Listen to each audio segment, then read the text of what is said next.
Baik teman-teman, Assalamualaikum warahmatullahi wabarakatuh. Pertemuan ke-10 kelas psikologi terapan pengembangan masyarakat ini, kita tetap berpedoman pada RPS yang telah di-share di media belajar kita, di Padlet kita, khususnya kelas A. Nah, di sini Bu Aminah akan menjelaskan bagaimana teman-teman harus ke lapangan sesuai dengan target yang ada di RPS itu. Oke ya, saya share screen dulu RPS-nya.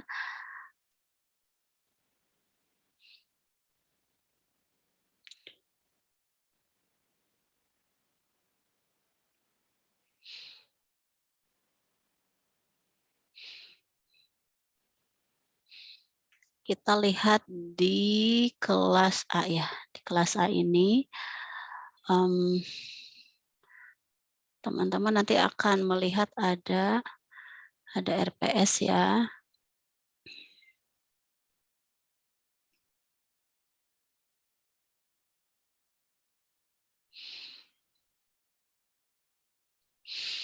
Mohon ditunggu dulu. Jadi pertemuan sekarang dan besok itu teman-teman pure ke lapangan dan ini ada kaitannya dengan nama kelompok yang pernah nama lembaga yang pernah dikunjungi oleh teman-teman waktu pertemuan awal ya. Nah, kita lihat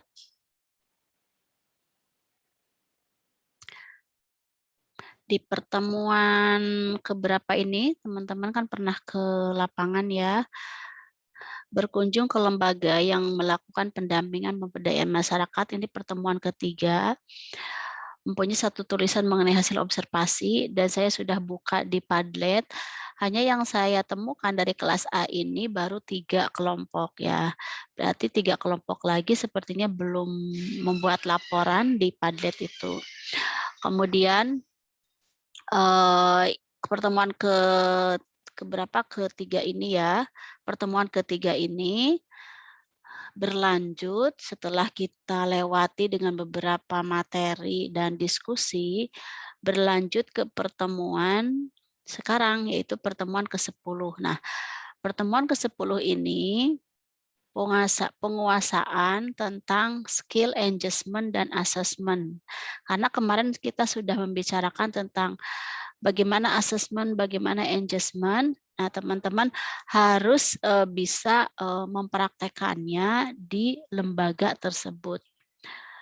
Jika diizinkan ya, kuliah lapangan ke-1 ini teman-teman melakukan asesmen dengan 6 item. 6 item tersebut teman-teman dapatkan dari materi yang saya berikan, bagaimana mulai dari identifikasi kesehariannya, kemudian identifikasi kesehatannya, keluarganya, ekonominya, dan lain sebagainya. Ada 6 item seperti itu. Nah, di pertemuan ke-10 ini dan ke-11 ya, teman-teman masih mendapatkan data gitu, melakukan adjustment dan assessment dengan mengunjungi klien untuk kelompok mikro, mengunjungi kelompok untuk kelompok meso, dan mengunjungi masyarakat tertentu untuk kelompok makro gitu, sesuai dengan lembaga pada pertemuan ketiga. Ingat ya, jadi ini ada hubungannya dengan pertemuan sebelumnya, pertemuan ketiga itu. Nah, di sini teman-teman silahkan digarap sesuai dengan kelompoknya dan lokasi tersebut. Oke, saya akan tutup untuk RPS-nya. Kita beralih ke, saya mengingatkan saja lembaga yang teman-teman pilih ya. Kalau lihat dari Padlet yang sudah mengumpulkan itu ya, yang dari Padlet itu, lembaga yang dipilih itu, kita lihat. Nah, sini kelihatan yang mengumpulkan itu ini ya. Pertemuan ketiga ini memahami lembaga. Ini ketika dicek sama Bu Aminah, di sini baru ada 3 kelompok yang mengumpulkan data yang diminta oleh dosen. Dan ini sebagai bahan untuk pertemuan ke-10 hari ini gitu. Nah, kelompok yang sudah mengumpulkan di sini, yang pertama kelompok makro, psikologi terapan Mbak Puji dan teman-teman. Yang kedua, kelompok 3 di sini Hikmah, Mei, dan teman-teman ya. Kemudian kelompok selanjutnya, kelompok mikro anggotanya Rafif Ma'ruf dan teman-teman. Berarti yang belum itu kalau tidak salah 2, 4, 5 ya. 2, 4, dan 5 gitu. Monggo ini dilengkapi karena berarti 2, 4, 5 di sini belum ya. Belum ada. Belum ada kelompok 2, 4, 5. Nah, ini PR kelompok 2, 4, 5 di yang biru ini Rabu 2 Februari belum dipenuhi, silahkan ya. Ini untuk dasar pengerjaan yang hari ini dan Rabu depan, karena 2 minggu ini sesuai RPS, teman-teman itu benar-benar ke lembaga dan menggali 6 item tersebut. Nah, setelah Bu Aminah buka ya, setelah saya buka dari ketiga kelompok itu yang pertama ini ya, kelompok satu ini ya, Rafif, Galuh, Syafa, Tri, Astri, dan Muhammad Rashid Ridho. Saya lihat ini bukti dokumentasinya, kemudian yang dikunjungi lembaganya Roksodiah Utami, dekat sekali ya ini. Kemudian latar belakangnya juga sudah diisi. Jadi pertemuan ketiga kemarin kita mengenal lembaga. Lembaga itu apa? Kalau mengenal mungkin jenis kelaminnya apa, kalau mengenal orang itu ya siapa dia, dari mana asal-usulnya. Nah, pada pertemuan ketiga dulu, ini teman-teman setor ini. Fungsi dari Reksodiah Utami, kemudian layanannya konsultasi psikologi, konsultasi medis, perkawinan, sosial, dan hukum. Data kasusnya juga ada. Nah, ini yang telah disetorkan oleh kelompok 1 ya, dari pertemuan ketiga itu.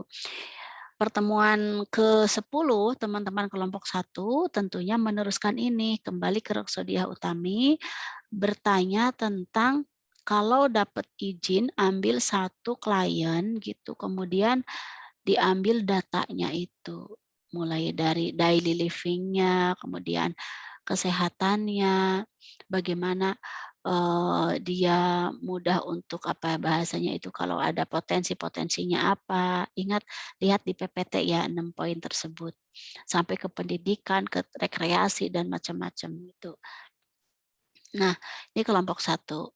Jika di Reksodiah Utami ini tidak mendapatkan klien atau tidak diizinkan, nah teman-teman cukup misalnya wawancarai konselor yang ada di Reksodiah Utami tentang 6 hal tersebut. Misalkan bagaimana sih caranya untuk mendapatkan data klien misalnya gitu ya. Kemudian rata-rata klien yang ditangani oleh Reksodiah Utami ini berasal misalkan dari keluarga apa. Dari 6 item itu dibongkar lagi, tapi perbedaannya kalau diizinkan ketemu dengan klien, teman-teman bertanya langsung.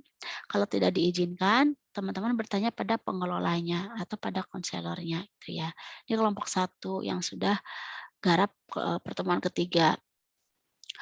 Kemudian ini Hima ini tadi kelompok berapa ya? 6 atau 3 ya, saya lupa. Di Al-Mizan ya, Mizan Amanah. Mizan Amanah di sini lembaga amil zakat ya. Ada sejarah juga, kemudian ada di sini tentang panti ya, panti yang di bawah lembaga Mizan ini, Mizan Amanah. Bagaimana panti ini berjalan, pagi seperti apa, siangnya seperti apa, kemudian lebih ke activity ya, activity daily-nya seperti apa gitu. Dan ini dokumentasi dari teman-teman ketika ke Mizan Amanah. Nah, di sini teman-teman sepertinya akan lebih mudah mendapatkan data tentang siapa yang didampingi oleh Mizan ini. Tuh. Kalau kelompok ini lebih pada makro atau mezo atau apa ya, ini nggak ada datanya soalnya kelompok kelompok berapa gitu. Nah, misalnya kelompok ini lebih ke mezo gitu, ke kelompok, carilah kelompok di sini, minta izin ke pengelola mizannya gitu, kemudian galilah 6 hal. Jadi indikatornya 6 hal dulu yang teman-teman gali gitu ya. Hasilnya tentunya nanti akan dilaporkan, ditulis. Nah, itu nanti akan saya jelaskan di akhir. Kelompok berikutnya yang mengumpulkan itu dari LSM Mitra Wacana ya. Mitra Wacana ini teman-teman sudah mendokumentasikannya, sejarah berdirinya gitu ya, kemudian tentang visi misi, pegiatnya atau apa itu pengelolanya gitu ya. Ini juga masih pengelolanya, masih pengelolanya. Oke, lo masih pengelola. Lebih ke progres atau apa itu kegiatan di Mitra Wacana. Oke, nah teman-teman sama dengan kelompok yang sebelumnya bisa tergantung kelompok kalian ini masuk pada kelompok makro atau mezo atau apa atau makro, mezo atau mikro gitu ya. Jika masuk pada lingkup mikro sama tanya ke lembaga ini boleh enggak misalkan observasi atau wawancara tentang 6 hal. Jika tidak dibolehkan wawancara pengelolanya saja. Bagaimana mendapatkan informasi tentang 6 hal itu digali gitu ya. Nanti misalkan ada kata-kata samaran tentang lain itu boleh gitu. Jadi teman-teman 6 hal tersebut ya kalau mau 6 hal tersebut kalau mau Bu Aminah jelaskan. Nah, di sini ya. Jadi bertanyalah pada mereka, mau klien kalau diizinkan, mau komunitasnya kalau ketemu langsung dan diizinkan, atau masyarakat langsung tentang daily living situation, tempat tinggalnya di mana, keluarganya, lokasinya, kondisi rumah, akses ke toko, dan lain-lain. Bagaimana dengan yang apa itu yang masyarakat? Yang masyarakat lebih pada bisa saja geografisnya, ya, bisa saja di sini tentang situasi masyarakat itu termasuk masyarakat yang memiliki potensi apa misalnya gitu. Kemudian dia berada di mana gitu ya. Kemudian masyarakat ini lebih memiliki kegiatan apa, itu akan lebih mudah. Dan yang kedua, finansial yang harus digali itu. Sumber dan jumlah pendapatan, aset harta, sumber dana untuk keperluan mendadak, untuk klien yang akan teman-teman temui itu seperti apa. Mereka punya data finansial seperti apa gitu. Kenapa sih harus tahu? Karena data ini penting untuk merujuk kalau lihat dari video Rifka Anissa kemarin untuk menjadi dasar bahwa klien yang kita hadapi, kelompok yang kita hadapi ini, masyarakat yang kita hadapi ini posisi finansialnya seperti apa gitu sehingga intervensinya besok berdasarkan dari data ini gitu. Kemudian edukasional atau pendidikannya seperti apa. Kalau masyarakat bisa dipukul rata misalkan secara umum seperti apa ya kalau yang makro. Yang mezo juga misalkan rata-rata. Kalau yang mikro itu akan lebih mudah ya karena jelas hanya personal itu. Kemudian social and spiritual support-nya. Kalau yang lingkupnya makro yang masyarakat, support system yang ada di masyarakat itu apa saja gitu ya.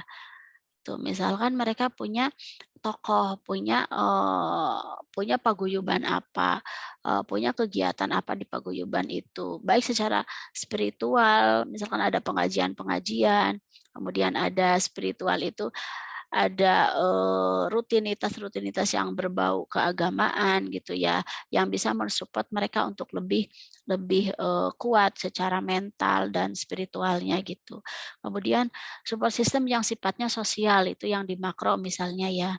Jelas yang sosial ini misalkan mereka punya paguyuban tadi, kemudian punya kegiatan-kegiatan yang dilaksanakan secara bersama yang sudah menjadi budaya-budaya yang diikuti oleh apa ya, oleh semua masyarakat, oleh semua warga gitu. Itu namanya support system. Kalau lingkupnya ke meso gitu ya, support system di sini misalkan sosial dan spiritual support-nya tentunya itu komunitas yang ada di meso itu, satu kelompok itu mempunyai support system seperti apa. Bisa kumpulan support system dari personal-personal yang menjadi kekuatan dalam satu kelompok, bisa juga kumpulan dari kelompok itu sendiri. Mereka punya kekuatan apa gitu dalam kelompok itu gitu, secara spiritual maupun sosial. Kalau yang mikro mudah ya karena personal juga gitu. Kemudian hal atau apa itu kesehatan baik fisik maupun non fisik. Secara fisik misalkan kesehatan di masyarakat itu adanya sumber jangkauan kesehatan yang mudah gitu. Kalau di yang fisik gitu ya, jangkauan kesehatan, puskesmas, macam-macam gitu, atau adanya kegiatan-kegiatan posyandu misalnya gitu kalau di masyarakat gitu ya. Yang non fisik sifatnya bisa saja kayak edukasi gitu ya.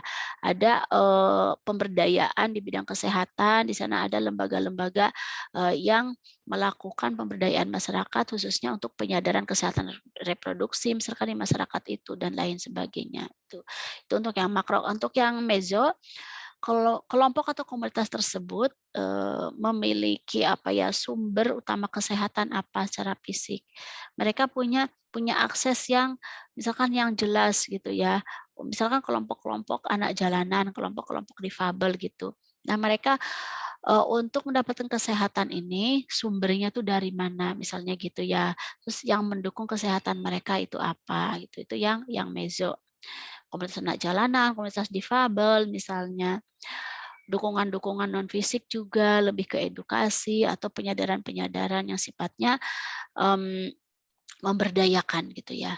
Kalau yang mikro sekali lagi jelas ya karena personal, jadi kesehatan secara personalnya gimana, sumber-sumber yang bisa diakses atau yang mungkin mengalami hambatan dalam kesehatan tuh hambatannya apa saja untuk mendapatkan kesehatan yang bagus.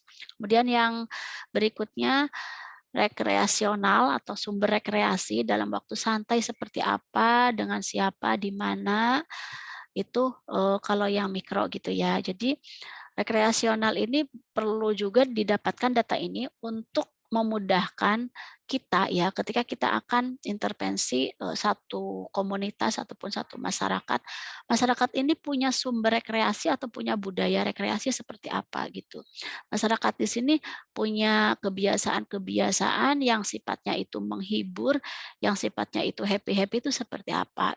Itu penting ya untuk pintu masuk itu. Itu yang makro, yang masyarakat. Kalau yang meso, komunitas tertentu itu mereka punya waktunya kapan. Biasanya apakah ada waktu-waktu tertentu yang mereka pakai untuk bisa rekreasi bersama gitu. Sumber sumber apa ya, sumber hiburan bersama gitu. Nah, kalau yang mikro jelas ya personal gitu. Personal itu dia punya waktu santai kapan, di mana, dan dengan siapa. Seperti itu teman-teman. Jadi ada 6 poin yang harus teman-teman gali dari lembaga tersebut. Sekali lagi, jika diizinkan langsung dapat kliennya atau kelompoknya atau kalau masyarakat kan saya yakin mudah ya, silahkan itu.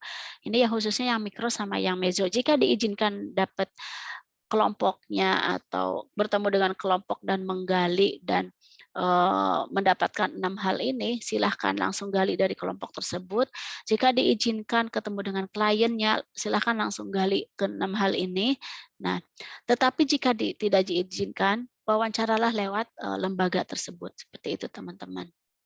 Nah, teman-teman harus melaporkannya seperti apa, silahkan bentuknya bebas ya, tapi yang penting di dalamnya itu ada unsur biasa cover gitu ya yang berisi laporan observasi mata kuliah, observasi dan wawancara mata kuliahnya Bu Aminah gitu, dosennya siapa, terus nama kelompok, kemudian yang halaman berikutnya identitas lembaga yang di pertemuan ketiga itu teman-teman taruh ya sebagai tulis di sana sebagai pendahuluan, kemudian lebih ke profil lembaga, kemudian yang berikutnya 6 item. Jadi lebih ke pembahasan pembahasan misalkan. Nah, item yang pertama tentang daily keseharian, item kedua tentang apa tadi ada tentang social support, spiritual support seperti itu, kemudian ada tentang pendidikan, ada tentang ekonomi, finansial, dan lain sebagainya, kalian bahas satu-satu. Jika ada sumber wawancara, tulis ya sumbernya siapa, dan nama boleh sekali disamarkan untuk keamanan dan etika yang kita pegang gitu ya. Itu teman-teman, jadi hari Rabu ini dengan Rabu besok teman-teman harus membuat laporan itu. Sumber laporan itu adalah dari lembaga itu sendiri. Gitu ya. Jika ada yang kurang jelas, boleh sekali teman-teman komunikasi lewat Padlet ataupun WhatsApp group. Dikumpulkannya nanti di kelompok masing-masing langsung upload di Padlet. Nanti Bu Aminah akan buatkan satu media di Padlet untuk pertemuan sekarang dan pertemuan besok, tentunya masih satu kesatuan gitu. Terima kasih sekali lagi, tetap semangat, tetap jaga kesehatan ya, dan kita akan bertemu lagi setelah teman-teman selesai membuat laporannya. Ingat ya, lihat RPS gitu. Di RPS berikutnya setelah pertemuan 10 hari ini, pertemuan 11 tetap ke lapangan, pertemuan 12, 13, 14 itu teman-teman presentasi hasil. Presentasinya boleh sekali memakai PPT ya, biar mempermudah. Terima kasih, seperti itu. Wa mina akhiri, wabillahi taufiq wal hidayah. Assalamualaikum warahmatullahi wabarakatuh.